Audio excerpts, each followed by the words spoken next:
November 19 లెక్కలన్నీ సరిచూడబడినప్పుడు ఆఫ్రికాలో సఫారీకి వెళ్లిన టెడీ రూజ్వెల్ట్ను స్వదేశానికి తీసుకొచ్చిన ఓడలోనే యునైటెడ్ స్టేట్స్కు తిరిగి వచ్చిన ఓ నమ్మకమైన మిషనరీ జంట గురించి డాక్టర్ డబ్ల్యూఏ క్రిజ్వెల్ చెప్పగా నేనోసారి విన్నాను.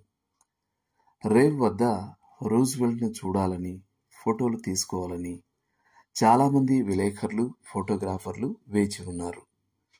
కానీ తమ జీవితాలను క్రీస్తుకు సేవ చేస్తూ ఆఫ్రికాలో గడిపిన సుదీర్ఘ అనుభవజ్ఞులైన ఈ మిషనరీలను స్వాగతించడానికి అందుబాటులో ఎవరూ లేరు.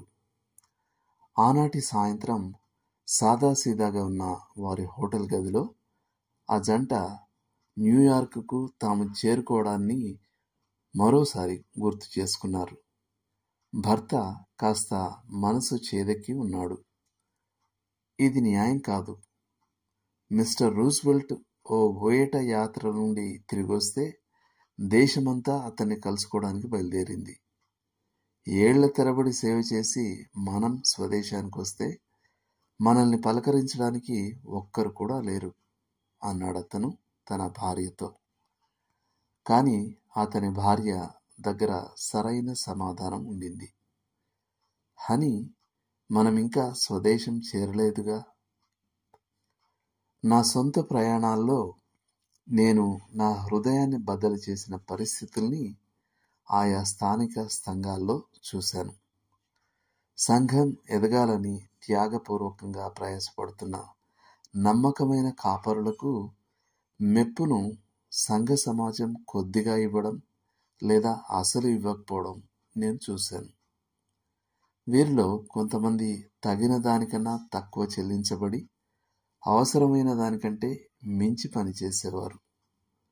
అయినా సంఘాలకు వీరి పట్ల ప్రేమ ఏమాత్రం లేనట్టు కనబడేది.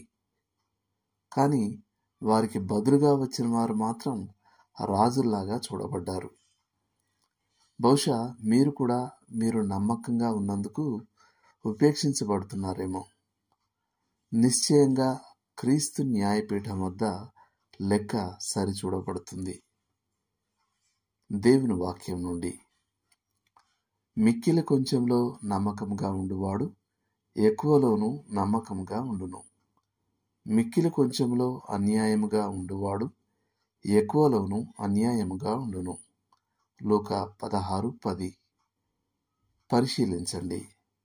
సామెతలు 28:20, మత్తయి 24:45-47 వరకు, ప్రకటన 2:10.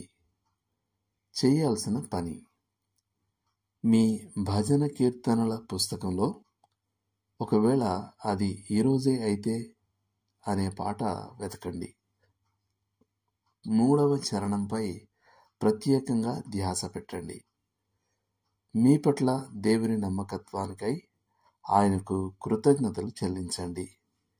మరియు ఈ రోజంతా మీరు ఆయనకు మరియు ఇతరులకు నమ్మకంగా ఉండడానికి సహాయం చేయమని ఆయనను వేడుకోండి. దేవుడు మిమ్మును దీవించును గాక.